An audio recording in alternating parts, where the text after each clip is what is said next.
Also, it looked a lot like lingerie. I'm not gonna lie, I kinda had a boner watching him in it.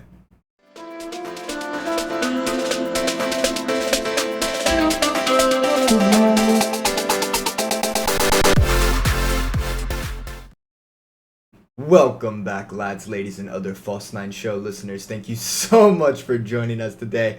Unbelievable, unbelievable World Cup final that we just witnessed. Absolutely insane from start to finish. This one is really important because it was a battle of narrative. It was Messi versus Mbappe. The questions being asked were, is Mbappe going to take over the mantle from Messi as the world's best player? And the answer was no, though not for lack of French effort. Essentially, how I want to structure this video is I want to talk a little bit about like the tactics that each team were coming in, the managers, what they did, what their experience with this tournament was, and then kind of finish things up with some of the key players, and then finally the talking points. So everything about Messi is going to be at the end, so if you're only interested in hearing about that, you can skip down below. I'm linking the chapters down in the description below, so if there's a certain part that you want to listen to or come back to, you can. Without any further ado, let's get into it. So essentially, Argentina lined up like this. So we have Martinez in goal, Romero, Otamendi, Tagliafico, and Molina as part of the back line, a midfield three of McAllister, Enzo Fernandez, and Rodrigo de Paul, and then the front three of Lionel Messi, Julian Alvarez, and Angel Di Maria. It ended up looking a lot more like this, with the midfielder or the fullbacks pushing forward into midfield. Enzo was kind of offering the anchor role. He would drop in a little bit deeper in order to get in the ball, to create through build-up. He would take the ball in from Romero or from Otamendi and then quickly move it to Messi, to De Paul, to Alvarez, or to Di Maria. Rodrigo de Paul and Alexis McAllister would shift forward a little bit. Rodrigo de Paul more so stayed back, actually, though. He was kind of like a protector for Messi because Messi doesn't do too much defensive work rate, and Kylian Mbappe is coming down this side. So Rodrigo de Paul kind of operated all in and around these areas, whereas Enzo Fernandez and Alexis McAllister were given a lot more freedom. McAllister in particular did a lot of work in terms of joining the attack, whereas when he would, Tagliafico and Molina would kind of shift inside. But basically, the attack that Argentina consistently lined up in was more so along the lines of this. There's a bit of a five-man midfield. Messi operating on the inside half space. Sometimes he would drift in, sometimes he would drift out. He kind of worked all through here. And his average position is well documented by all of his touches throughout the match. Di Maria was playing out wide, adding width here. He did start over on this side, but he moved back out wide over here, operating as a winger, and he was able to get in and get the goal. Speaking of Argentina's tactics, we need to have a conversation about Lionel Scaloni and the impact that he had on this Argentina national team throughout the tournament and especially in this final. His squad, yes, Messi is incredible. Messi is absolutely godly with the ball at his feet. He is the best footballer that has ever walked on planet Earth. He is so freaking good. Argentina does not have a squad that is anywhere near as competent as France is. And Lionel Scaloni did an excellent job of blending this squad's talents and needs with Messi's to create a really good formula. And he did a really good job of adjusting tactics on the fly for each match, for whatever problem lie ahead of him throughout the tournament. So for example, when it became really clear early on that there was a problem in the midfield, that they were having issues getting the ball through the lines to Messi, that he was being asked to do too much by coming back and doing the build-up as well as the conversion, he brought Enzo Fernandez into the side. He brought him on early as a substitute in the second match as well as the first match, and then he started the third match in the group stages, and from then on out, he started every single match, and Enzo Fernandez was a revelation. If you're a Benfica fan, or if you've been following Benfica in the Champions League or in the Portuguese domestic league this year, you know Enzo Fernandez has been excellent. But that's not the biggest league in the world, so it's understandable if that was your first encounter with this player, and he was very good. And Lionel Scaloni is absolutely responsible for bringing him into this Argentina squad and giving him the platform, the trust, the responsibility to succeed at that level, to be so excellent at 21 years old. But we're getting sidetracked.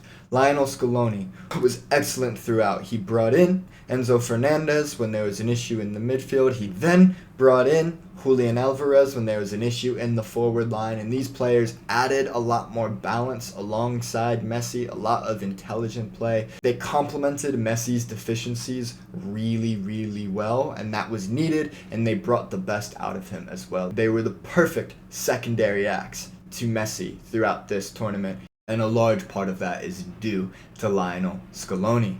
Not only those sorts of decisions, but also the entire situation regarding Nicolas Otamendi and Lisandro Martinez and who should be starting in this game, Christian Romero.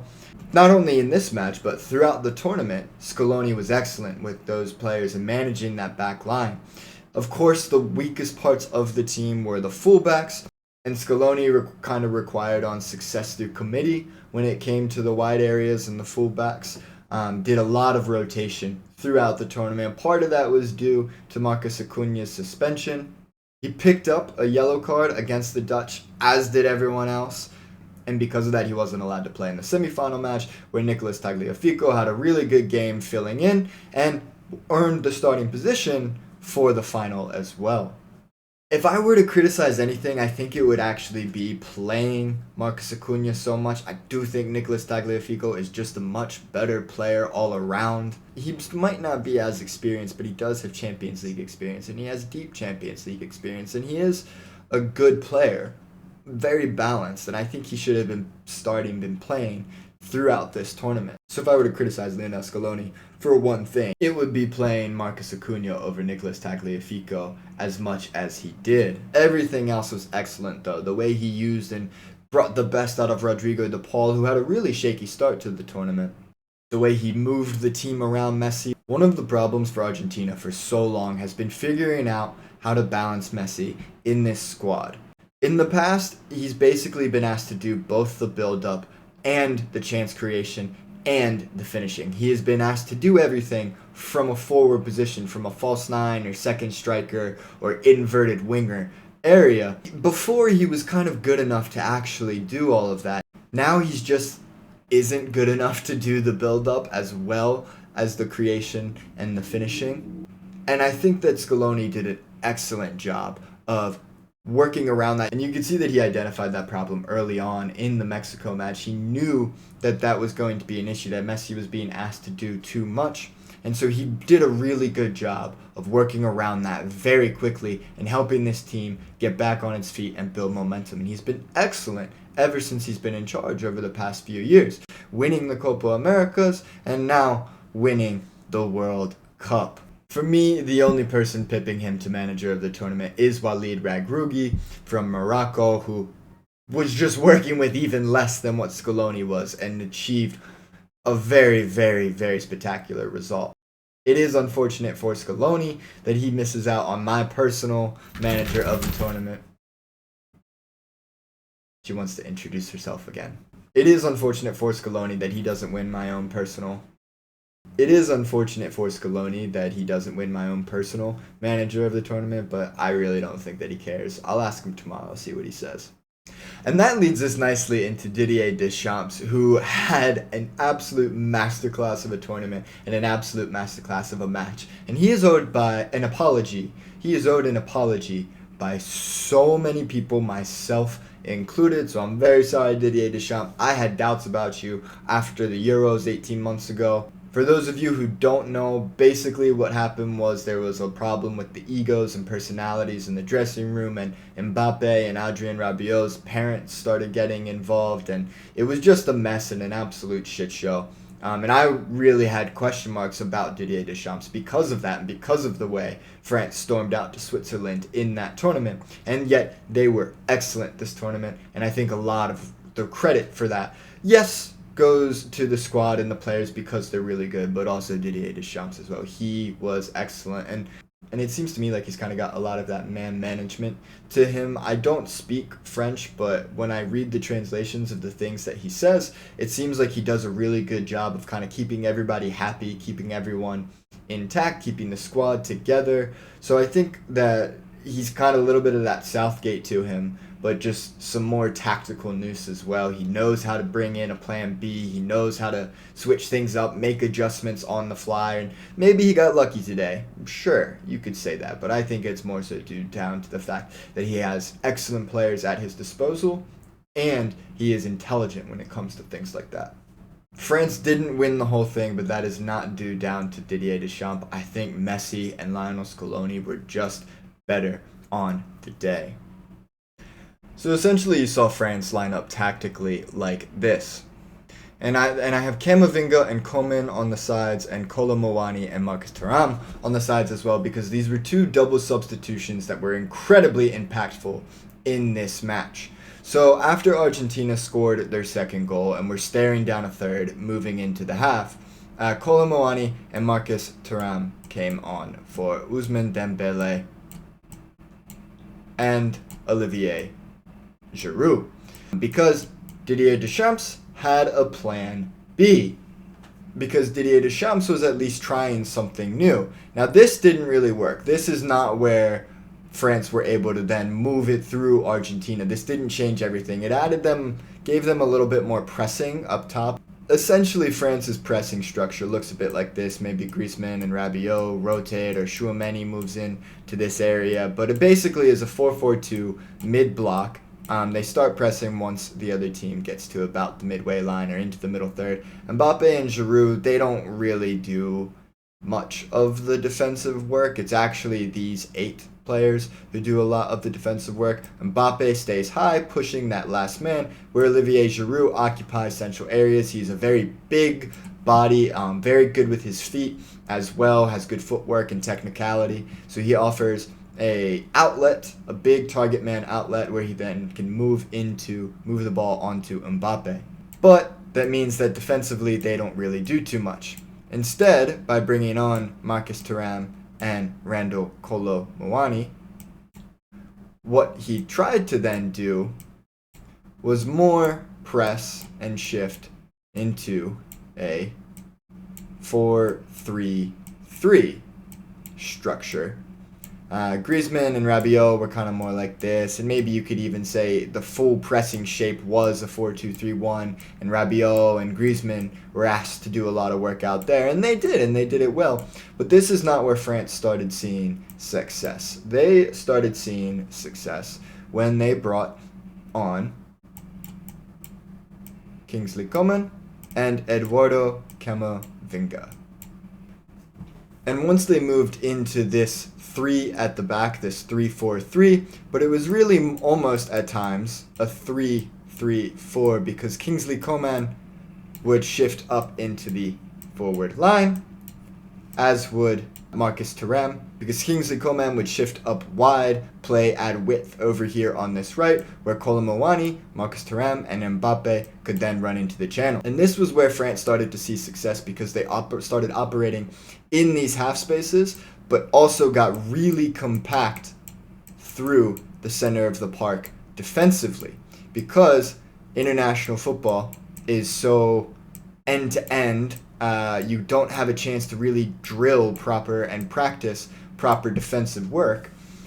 You need to have an organized system, and so Didier Deschamps moved to this 6-man block at the back that was very compact, very defensive. Because Argentina were trying to play through the center, it worked really well as a counter to that, and at the same time allowed them to offer counter-attacking threat with a lot of pace and intelligent movement and technical qualities in this front four. I mean, my God, these are 4 really talented players with very similar skill sets, with the exception of maybe Kingsley Coman. I think playing him, he's a little bit better as a true wide player, whereas the others are kind of inside forwards. Kylian Mbappe, who was the other star of the show, and man, is this kid something special.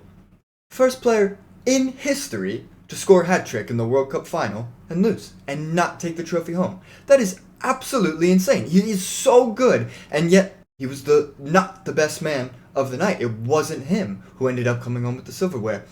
And Mbappe is not immune to criticism either. I mean, in the same way that Ronaldo, that Messi, that everybody gets criticized, has haters, Mbappe is not prone to that either. There are people who sit there and ask more for him who really don't like the player. There are a lot of YouTubers, a lot of pundits who sit there and have said, you just really don't like the guy. He's a hard person to like. And, you know, there's elements of truth to everything. He does have some negative qualities, has shown up in the press in negative ways over the past couple of years. But regardless of whether or not you like the guy, he is an incredible, incredible footballer. He is so good. And there was a while where you didn't know if this match was kind of Mbappe taking the torch from Messi, or at least attempting to. I think ultimately he did come up short, and he himself is not going to be happy about that. There isn't much else that Kylian Mbappe can win in world football. I mean, the Champions League, he's either going to do that with PSG or probably Real Madrid sooner or later within the next 5 years or so. So it's not like it's the end of the world. Of course, he was the last World Cup's winner and star man of that show as well. So this isn't a tournament that means the end of his career or anything. It's at most just a setback, at most just the obstacle, a hurdle, or if he is intelligent and uses it properly, it could just be fuel to the fire for him that brings him to another level that we haven't even seen yet, which I think is entirely possible. His second goal, where he just strikes clean right through the ball at that obscene angle and just delivers an absolute rocket into the corner. There are very, very few footballers ever who are capable of doing that. This kid is special. He is so good in pretty much every way. So for a lot of people who are out there trying to criticize the guy or really attack him, I think you might need to take a step back. He was so good on the day. 3 goals, hat trick, unreal, absolutely unreal. I know 2 of them were pens, but he was still threatening throughout, and he converted his penalty in the shootout. So now it did take Kylian Mbappe a little while to actually get going. He didn't have his first shot until the 71st minute, which was a little flick with his right foot from outside the box that he just kind of scuffed it over the bar a little bit. And it wasn't really a high quality shot, but it was a little bit of a wake-up call and announcement. A few minutes later, he did get and convert his pen, and then immediately afterwards, he had that strike off of the breakaway that he just buried home to level the game and send it into extra time. There was the pen that came in the 118th minute. I don't want to talk too much about the referee today. We will get to him a little bit. Right now we're talking about Mbappe. I saw a lot of people say that the referee had a bad game. I kind of disagree with that. I think he did really well. I think he had a tough job on his hands, and I think he did, for the most part, really well. To continue talking about Kylian Mbappe, he took his pen well, and he then, again, converted his 3rd penalty of the evening against the same keeper, against Emiliano Martinez, who is very good at stopping pens. So overall, a lovely evening from Kylian Mbappe, and he did end up taking home the Golden Boot. He and Messi went in level on goals, and he came out with 1 more. So he did have a good show, of course, and an excellent tournament. And SofaScore represents this with 8.5. I think he was a little bit better. I'm going to give him a 9, maybe even like a 9.5. The only reason he doesn't get a 10 is because they didn't win, but a lot of that was out of his control. He did end up with 47 touches, which is a lot for someone who plays as, the advanced forward, as someone who's kind of stretching that back line and meant to be the goal scorer of the team, the person who's responsible pretty much only exclusively for scoring goals, which is more or less what Kylian Mbappe's role is. He also ends up doing more, like his skill just kind of drags players, drags the opposition around him and stuff, and it disrupts tactics. He is so good that he just kind of capitalizes if you don't put in these extra precautions around him, tactically speaking. He does make the opposition make mistakes, so in that sense, he's really, really excellent. But more or less, his only role for this France squad is to score goals. And so getting 47 touches, and that's your main job in this France squad, I know there's 120 minutes, but that's pretty good. That's a really good job, actually. Again, a 76 pass percentage rating. That's not excellent, but it's pretty decent. Like, that's what you'd expect, especially for a forward player that is really good. So, yeah, that's not bad.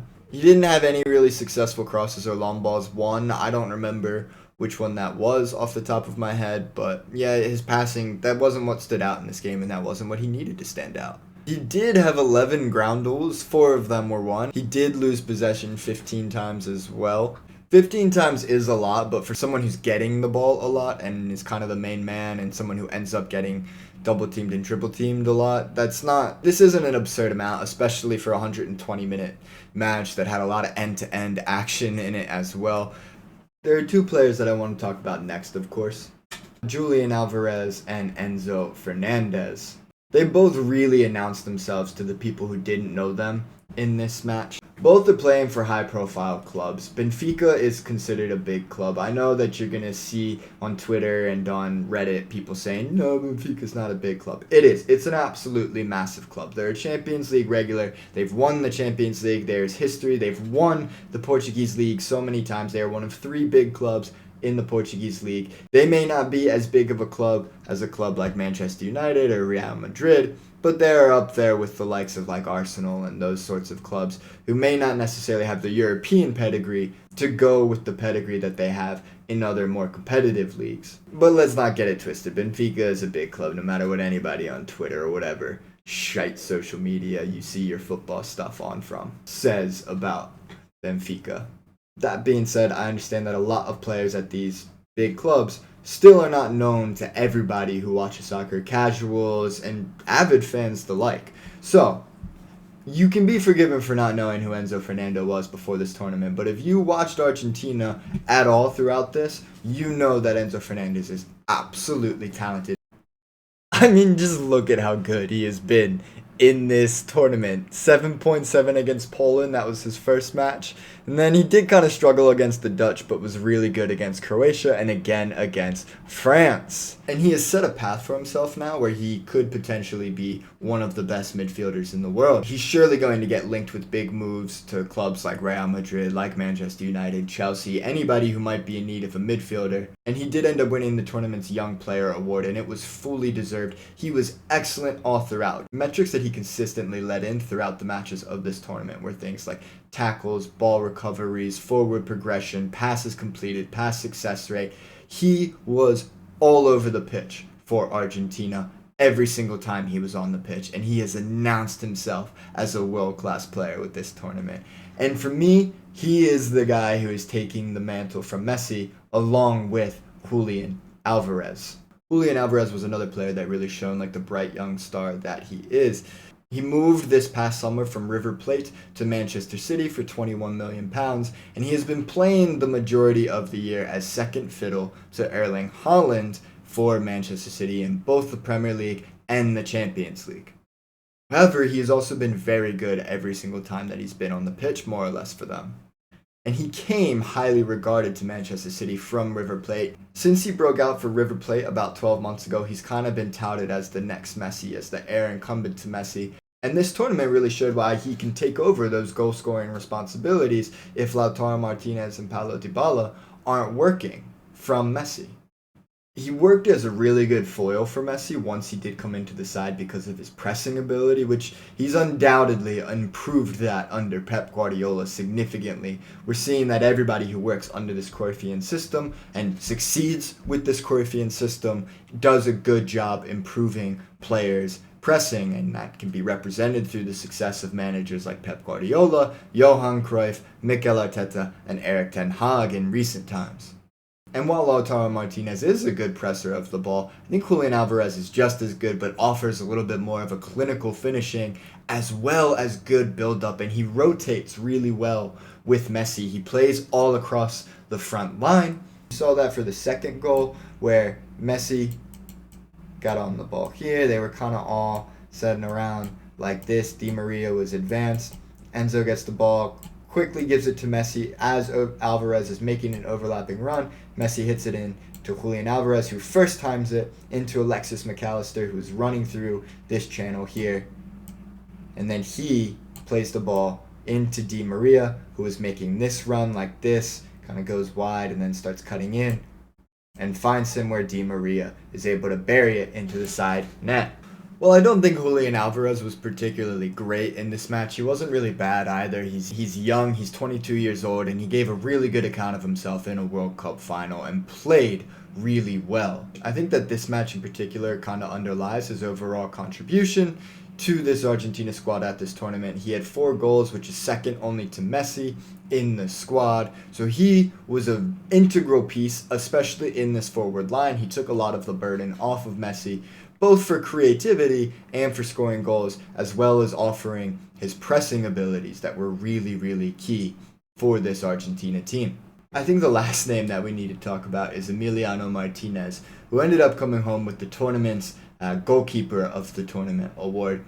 In my opinion, a little bit undeservedly. Nonetheless, he was excellent, particularly in the penalty shootouts. He really shined. He didn't have all that much to do, and he didn't really stand out in terms of his actual shot-stopping ability on the pitch, with the exception of that one save he made in stoppage time, in extra time in stoppage time, where I believe it was Randall Colomwani was through on goal, and it was just him one-on-one versus Emi Martinez, and he made himself big and managed to get his foot out to it and stop it. Excellent save to send the game to pens, where Emi Martinez is one of the best keepers at saving penalties I have ever seen. He did it in the Copa Americanas, he did it in the quarterfinals against the Netherlands, and he did it again today. He is so good at stopping pens. He got a hand on Mbappe's as well, almost managed to stop it. He is excellent when it comes to stopping pens, and really the mind games, the mental aspect. He is a shithouse. He talks a lot of shit and trash talks, and he's really, really good at it, and he gets in the heads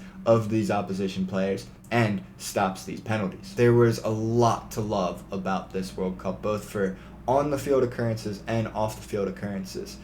An interesting thing I want to talk about is the Argentinian fans. They showed out in style. They were absolutely incredible. Best fans in the world, best fans at this tournament, bar none. They were excellent. Lusail Stadium was bouncing with 80,000 different Argentinian supporters, and some of the chants that they were singing were excellent. Saying to Brazil that they're daddy, that daddy's going to win this World Cup, making fun of the English for the Falklands, making fun of the English for not being able to dance. They're almost had like prayers up to Messi and Maradona, who they really idolize in this country, for better or for worse. So the Argentinian fans absolutely deserve a massive shout out. And this was, most people are saying it's the greatest World Cup final of all time, and I find it really hard to argue with that. 121st minute saves, a penalty shootout, 3 goals for each team. It was a narrative of Messi versus Mbappe, their current teammates at their own club in Paris Saint-Germain.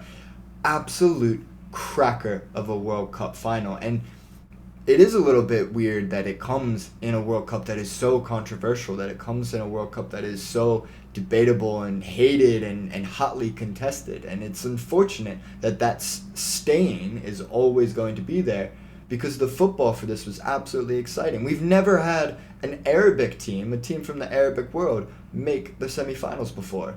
We've never had a team from Africa make the semifinals before. Africa showed up really well. Asia showed up really well from top to bottom at this tournament. Australia managed to qualify and give a match to the future champions in the round of 16. There was so much, it's like the 5th biggest sport in Australia or something. There was so much to like about this World Cup, and entertaining football all throughout. The Uruguayan meltdown was absolutely fantastic. They were smashing things, and they literally had a temper tantrum collectively as a team. So if you want to see 25 grown men having a temper tantrum, I suggest you look up the reaction when Uruguay realized that they were eliminated from the group stages. The celebration ceremony was a little bit dragged on and controversial at times, but there was also some racism going on that I saw too. Messi was given a robe, I believe it's called a bisht. I might be mispronouncing that. I don't speak Arabic, but he was given a robe during the medal ceremony, during the celebration ceremony, and I saw a lot of people online sitting there and really trying to say that it ruins the ceremony, takes away from the game, And this was a lot of like your dad and pearl clutching that I saw from English fans in particular, or Islamophobia, which is really unfortunate. I mean, yes, this World Cup has no shortage of controversy, but it's just unfortunate that we're going to add this one during the ceremony, during Messi's moment, over something that is a sign of respect, a sign of honor, giving him a bisht. It gets its origins from when a new leader was elected. They would give them a bisht or a crown to represent that they were the new leader, and Messi was given a bisht during the celebration ceremony. So it seems like a bit of a overreaction, in my personal opinion, to something that was meant as respectful, and it seemed like Messi wasn't enjoying himself. Also, it looked a lot like lingerie. I'm not gonna lie, I kinda had a boner watching him in it. Emi Martinez, of course, with his celebration when he was given the goalkeeper of the tournament trophy. There were a number of really comedic moments following this match. There was Mbappe's face and overall demeanor after the loss, which I don't want to harp on the kid too much, but it's kind of enjoyable watching someone have to go through something really cringe like getting the golden ball during a ceremony after you just lost the World Cup final. That sounds miserable, so watching him suffer through that was kind of fun. Emmanuel Macron, of course, before the tournament started, said that politics should not be involved in sport.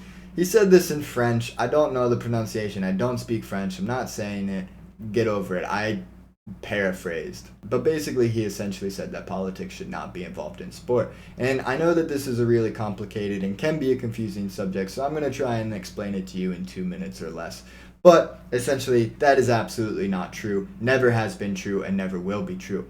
Sport, inherently, by definition, is a simulation of war. Sport has its roots in things like the Olympics in ancient Greece, and in things like the gladiator contests in ancient Rome. These, of course, were simulations of war. Contrary to popular belief, the gladiators did not often kill each other. It was expensive to replace slaves and gladiators like that. So they normally didn't die and already had plans for what the routine, the show was going to look like. Gladiator contests were basically WWE, but back in ancient Rome. That is a big part of where sport comes from.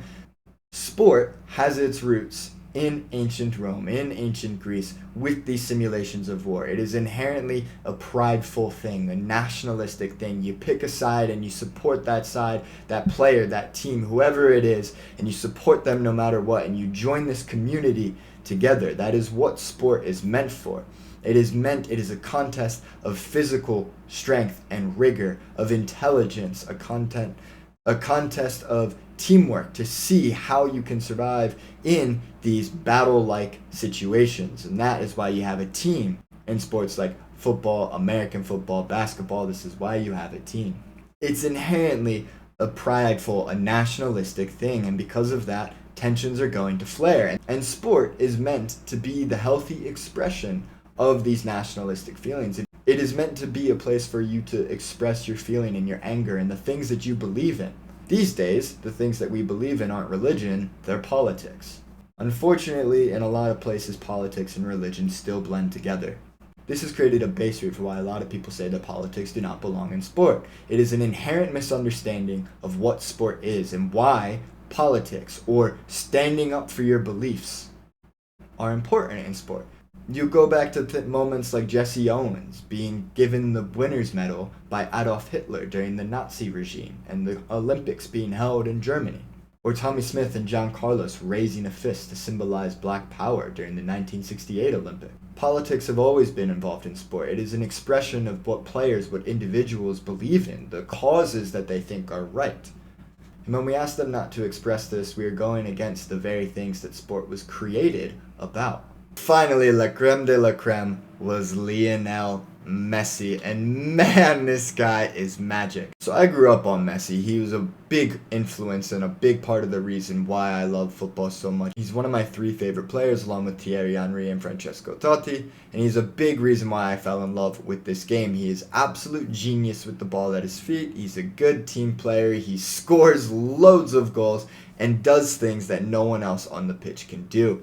And today, he cemented his legacy as the greatest player of all time, the single greatest player of all time. Not Pele, not Maradona, not Cristiano Ronaldo. It is Lionel Messi.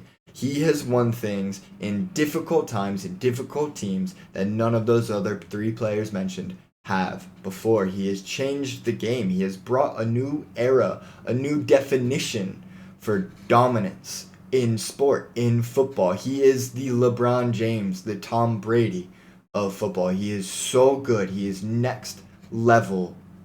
And he had an absolute masterclass today with his extremely well taken goals. Very nearly had a third in extra time when he sent a left-footed shot from outside the box, more or less directly at Hugo Lloris. I think if he puts that in a corner like we've seen him do dozens, if not hundreds of times, that ball goes in. So he very nearly matched Mbappe's hat-trick, and he did pip him to player of the tournament, and surely is locking up another Ballon d'Or award, especially if PSG end up winning the Champions League. I don't even think I can begin to describe just what Lionel Messi means to this Argentina country, to football in general. I mean, it's something completely different. He is a global celebrity in a way that very few other people are. These Argentinians worship him like he is a god. He is an idol. They worship the literal ground that he walks on. A big part of the reason that they won this tournament was because they were doing it for Messi. The other players were doing it for Messi. Fun fact, Messi made his debut alongside Lionel Scaloni in the 2006 World Cup. I mean, this guy is completely... He's not human. He is a different level of race, of breed, of species. He is so insanely talented, and I think we are all just so happy for him. He had the narrative going for him. I mean, the stadium was certainly full of Argentina supporters. If you ask almost everybody, they talk about how they were supporting Argentina because of Messi, and even casuals who don't really know much about the game were asking France and Messi, well, what about Messi? It wasn't what about Argentina, it was, well, what about Messi, when people would talk about France's dominance and how good they are.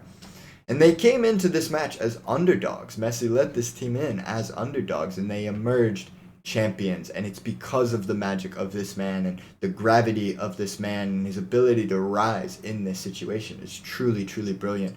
And I'm just overwhelmed at the fact that he finally has it. He finally has his World Cup. I remember the 2014 World Cup final where he lost to Germany. It was an absolute tragedy. I've been a Messi fan my whole life, been a supporter my whole life of Messi, of Argentina. And he finally was able to bring it home. And it's been an absolute cracker of the last couple of years for Argentina and for Messi. They managed to win their first trophy since the 1990s with the Copa Americanas. And Messi was finally able to get his World Cup as well. They are now ahead of France and Uruguay and just behind the behemoths of Italy when it comes to total World Cups by country. And that is due in no small part to Messi. He is the reason, the lifeblood, the engine behind the passion, the drive, the desire. And that was what ended up getting Argentina this World Cup, was they just wanted it more. They were willing to eat grass to die on that pitch. They would have pulled a Christian Eriksen on that pitch if it meant that they could get that win. Any one of those players would have. Any single one of those players absolutely would have. They should be incredibly proud of themselves. And Messi cements himself as the GOAT. That's really all that we can say about it. So that's going to pretty much wrap things up today, guys. Thank you so much for joining us. If you liked the video, if you made it this far, please like and subscribe. It really helps the channel out, and we're trying to grow. So please, guys, anything you can provide really makes a big difference. Thank you so much, and looking forward to catching up with you when Arsenal picks back up on Boxing Day.